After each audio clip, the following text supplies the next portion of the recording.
scientism of people like Comte and Mill wanting to universalize the use of scientific method, the hypothetico-deductive method, that kind of universal extension of the scientific mode of explanation was picked up again by Bertrand Russell, developed with considerable more technicality with his logical atomism, which you will have noticed seemed to presuppose an atomistic metaphysic as well. We'll see that comes into play in the discussion today.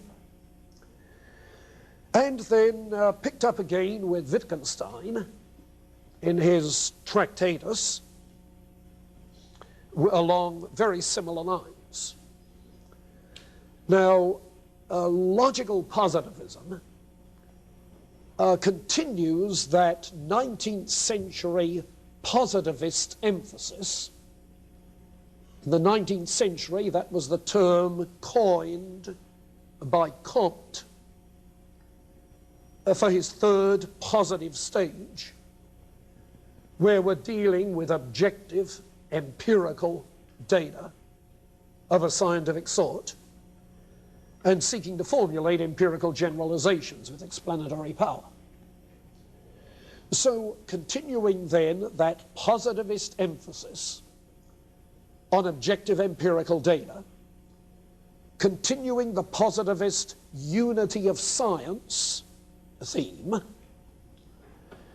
but the logical added, the logical adjective, logical positivism, to stress the influence of Russell's emphasis on the logical use, the logical form of the language. So 20th century logical positivism has its roots then in people like Comte, Mill, and Mach. There was a Vienna circle of logical positivists which developed in the 1910s and the 1920s, which shaped the continental development of this movement. The English development was sort of a spin-off from the Vienna Circle, but then was popularized by A.J. Ayer in his Language, Truth and Logic.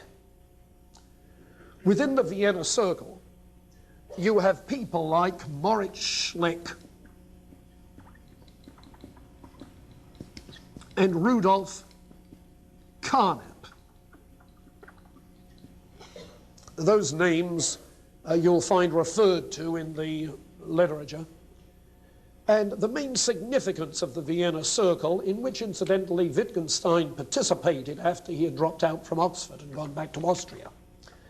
But the significance of the Vienna Circle is in their initial development of the movement from a rather naive kind of empiricism into one which recognized that if we distinguish between sense data and material objects, we tend towards a phenomenalist epistemology, and one which recognized that we cannot always have direct empirical verification of an apparently empirical statement.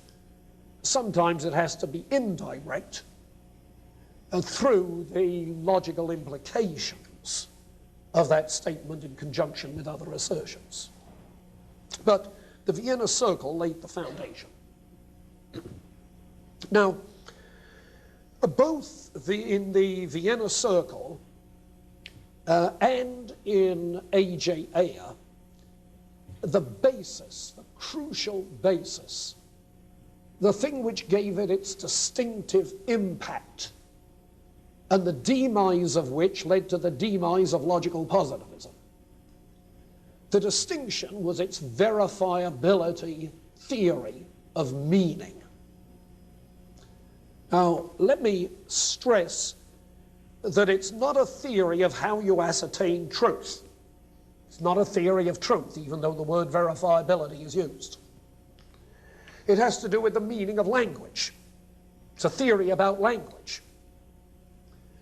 And you can get what the theory is rather simply if you look at this diagram, where language has basically two uses: cognitive and non-cognitive. There are all sorts of non-cognitive utterances, emotional exclamations, questions, cries, expressive statements. And on the other hand, the cognitive statements, yes, the cognitive make statements. Statements of two sorts: synthetic and analytic, which sounds like a reversion to David Hume. Synthetic statements being factual, matters of fact, which one would expect to be amenable to empirical verifiability. And analytic statements, in which the predicate is logically contained within the subject, have simply formal meaning, in the sense they're simply talking about the logical use of the subject and the predicate. Of the latter sort, you have definitions, you have tautologies, and depending on the logical positivist, you likely have mathematical statements. But basically, any statement which has the logical form of the laws of thought, A equals A is not non-A. So a definition is included, a tautology is included. And if it is maintained that mathematical statements are analytic rather than empirical, as Mill had thought, then they're included as well. Now, the verifiability theory is a theory about the meaning of factual statements. That's where it focuses. And the theory is stated, for instance, by Stumpf, when he says that the meaning of a factual statement is the method of its verification. The meaning is the method of its verification. Now, that's perhaps not very illuminating, except that it does emphasize the importance of empirical procedures, empirical verification procedures. More specifically, the meaning of an empirical statement is in its reference, in its sense, its reference to empirical data, whether those actually available or possible empirical data. So the method of verification is important because you must know how data in order to be able to say what sort of data a statement would refer to. And so the method of verification is essential to ascertaining the meaningfulness of a factual statement. Now, the distinctions beyond that begin to appear. So that if you read the preface to this second edition, mine's more dog-eared than yours is, but if you read the preface to this second edition, you'll find that Ayer distinguishes between direct and indirect verification. So that the statement, "I see a house," is directly verifiable. And because it's directly verifiable, it has factual meaning. It doesn't matter whether it's true or false. Its meaning is such that you could, if you wish to, but that's left for scientists, you could ascertain the truth or the falsity, if you know the method of verification. The philosopher's concern is simply to ascertain whether it is a factually meaningful statement. And for that, all you need to know is that there is a method of possible verification. On the other hand, indirect verification requires other premises which would entail directly verifiable statements that are not deducible from a given statement alone. Take, for instance, a statement like, "This key is made of iron." This key is made of iron. Now, that I am seeing a key would be directly verifiable. But that this key is made of iron would, for verification purposes, require methods of ascertaining what the metal is.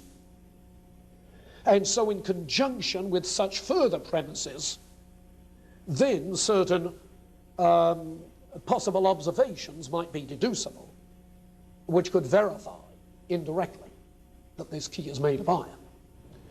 So direct or indirect verification. And Carnap laid a lot of emphasis on the importance of indirect verification in the sciences. That's one distinction. In his first chapter, Ayer also distinguishes between in practice. Now, it's verifiable in practice that I see a room full of faces in front of me. But it's only verifiable in principle that mushrooms grow on the other side of the moon, or that Cleopatra wore a red gown on her 21st birthday. That is to say, if we were able to go to the other side of the moon, we would know what observation procedures to use. And if we could go back in a time machine to Cleopatra's times and check up on her 21st birthday, then we would be able to verify that she wore a red gown on her 21st birthday. That statement is then verifiable in principle. So you see, the verifiability principle makes it possible to admit historical statements, statements about the future, statements about what is technologically impossible, in practice not possible, but in principle possible. What it disallows is the kind of statement that is not at all available to empirical verification, namely metaphysical statements of a reality in itself that is distinct from all appearances. And I say a reality in itself because when you read Ayer's